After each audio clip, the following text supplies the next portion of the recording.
What's the impact of the different parts of your background into your relationship with climate over the years? Well, the primary impact is a sense that I'm not just part of one tribe, I'm part of multiple tribes. We are, we're a species, we're not a nation. In my own case, I suppose I'd always had a dream of working globally, of working on peace on the planet. My belief is that we need to change the financial system to be future fit, to meet our needs. And of course, that means bonds that are green will become the biggest asset class. We've made incredible strides from the total lack of action 20 years ago, but it's not enough. The demand for them amongst asset owners is unquenchable. I reckon I could place $10 trillion tomorrow if you could find them for me. The banks have, the last couple of years, have been making more money from sustainable finance than from fossil fuel finance. It's a turning point. What's happening is we are learning to be adults when the planet needs us to be adults. And we might do it. Might not.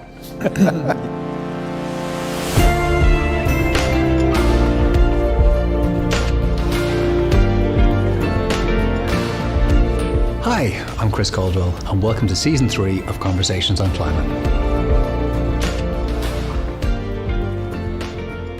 Sean, thank you so much for taking the time to come and speak to us today. Good to be here. Thank you. You're an absolutely passionate advocate for climate change and very emotional. Well, for acting to fix climate change. Just be careful. Be careful what you say. Very true. But you know, when you've got something that's quite as existential for us, it's a bit hard not to be bloody passionate. You know, we are talking, the science is dry. You know what it's like, Chris. We are talking, when you read the science, of a discussion about whether we're going to survive on the planet as a species. And even if we do survive as a species, it's going to be drastically different to everything we've known, and going to be, at the very minimum, a radical change in what civilization we're able to maintain. And at that point, you're thinking, what are we doing?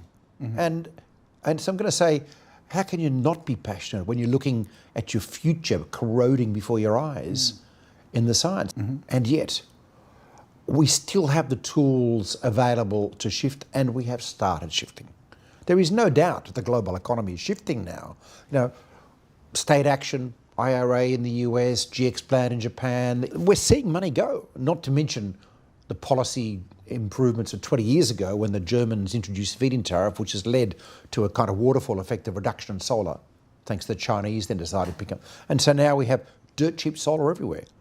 Last year, 90% of all the investment in electricity generation was renewables. It wasn't fossil fuel. Like, game over for that part of it.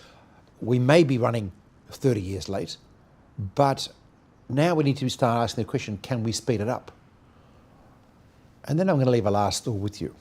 You know, what is this really about? This is really about how we manage the planet. You know, we've ended up becoming stewards of the earth. You know, humans affect everything. Of the mammalian biomass on the planet, 60% is now animals domesticated for humans, largely human consumption. 6% is wildlife, and 34% is humans. So actually 94% of all mammals on the planet in terms of biomass are related to humans or food for humans. I mean, like, this is what you call being stewards of the planet, right? Like, we now run this place. And we've been running this place like teenage boys having a fight on the footpath, you know, wrecking everything around us. We kind of got to grow up. If we don't grow up, we're toast. If we do grow up, we become kind of like the consciousness of Gaia, the planet. And you know, it is an existential threat. It is, but it's also incredibly exciting because that's actually what's happening. What's happening is we are learning to be adults when the planet needs us to be adults. And we might do it. Might not. Yeah. So you don't think that we've left it too late? You think that we are in a race against time, and there's a chance? It's never too late till it really is too late. Right. But you'd have to say you're sailing close to the wind.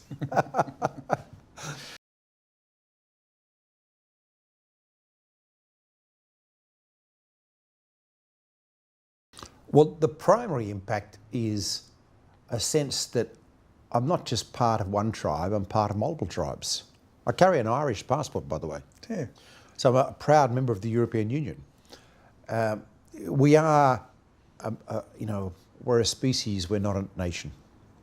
I've always been a horrible internationalist at a time when it was naive idealism rather than practicality. But, this crisis that we face forces us to start thinking more and more globally as a species. And my mongrel background, as we call them in Australia, just keeps reminding me that, we are all part of this, and we need to work everywhere. I want, desperate desire, a solution for Vanuatu. Mm-hmm. I need it for Australia too. I'm part of Australia. But I'm part of the United Kingdom because I live here, my kids live here. And I'm also part of Ireland, of course, let's not forget that. I need all of these, I want all of these to work. We need to work across that. I have such good friends in China, where I've been working for so many years. I have such good friends in Washington, DC too. I know we're fighting like cats and dogs with governments, but we're all people.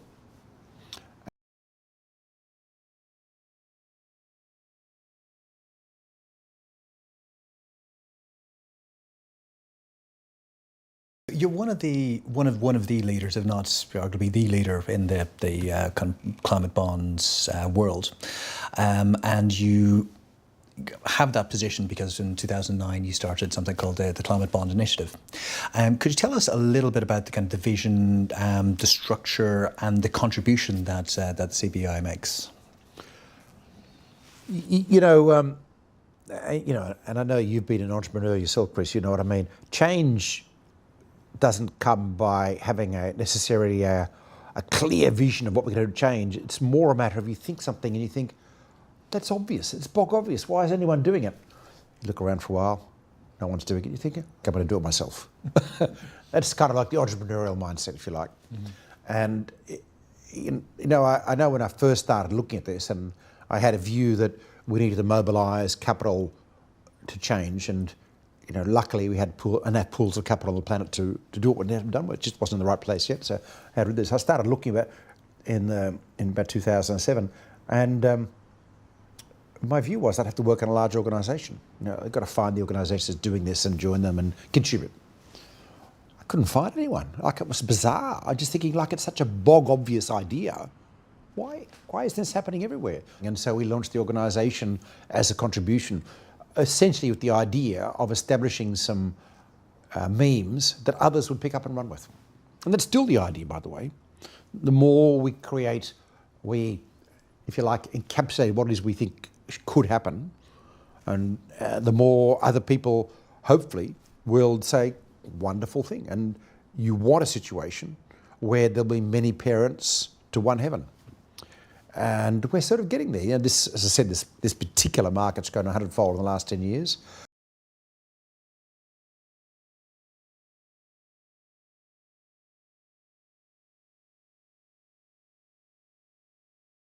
We've managed to turn the idea of investing in climate through this market from a negative, climate, I'm going to take a haircut, aren't I? To no, it's a positive. Green bonds actually perform better now. They have improved secondary market valuation characteristics, which for an investor concerned about liquidity is incredibly important, because it means they'll get a better price for the green bond if you retire next month and have to cash in their bonds than for other bond. And that drives the whole machine. Mm. That sense of understanding that we're not going to make the change by just focusing on the problem. We have to make the change and saying there's an opportunity here as well. The other side of the coin embodies all our work. And I would say that's the single most important contribution so far. Green bonds are seen as positive. They're seen as a good investment. The demand for them amongst asset owners is unquenchable. I reckon I could place $10 trillion tomorrow if you could find them for me. You're a renewable energy developer. See if you can find I'll something. get right on it, yeah. Great. So we've moved from it being green bonds have been trading at discounts to then having kind of a greenium attached. But now we seem to be moving towards more of a focus on risk. But you say that the It's all risk. It's all about risk. I mean, climate change is the big risk. Yeah. We're just trying to link that to financial markets and long-term returns. The main issue we're talking about is short-term versus long-term risk. Mm-hmm. We focus on institutional investors for two reasons. One is they own the planet. There's $130 trillion of them, one. And two is they've got long-term assets and liabilities matching mandates. Mm-hmm. They've got to pay your pension when you really retire, which will be in 40 years' time. So that's by law. So they're actually really worried about making sure that their portfolio is going to be there in 30 or 40 years or 20 years' time. And the truth is, under current climate change scenarios, they're not going to be there. Those portfolios will be decimated. There's no end of study about all of this. So therein lies the problem. Asset management, on the other hand, uses modern portfolio management theory, which tends to look only 5 years out. So we've got a conflict of methodologies, if you like. The green bond sits between the two and tries to get the machine moving because it addresses both. That's kind of the idea. Mm-hmm. But you know, we do now have a lot of engagement. So because we've made it a positive market, because we've made it a large market, and because we've got a lot of fees sprinkled around for banks, the banks have, the last couple of years, have been making more money from sustainable finance than from fossil fuel finance. It's a turning point market.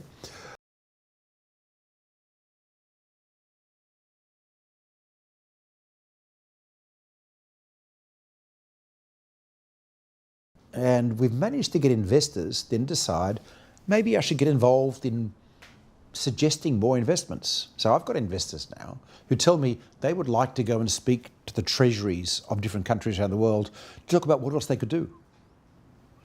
And they've started doing that already. This is fantastic from my point of view. These are the sleeping elephants of finance now beginning to look at pushing around governments. Now, it's all friendly, but you know, if you're a mid-sized government and you've got a few multi-trillion-dollar asset managers in your room saying, you know, I'd really like to invest some more clean energy in your country, it's a very compelling story. For sure.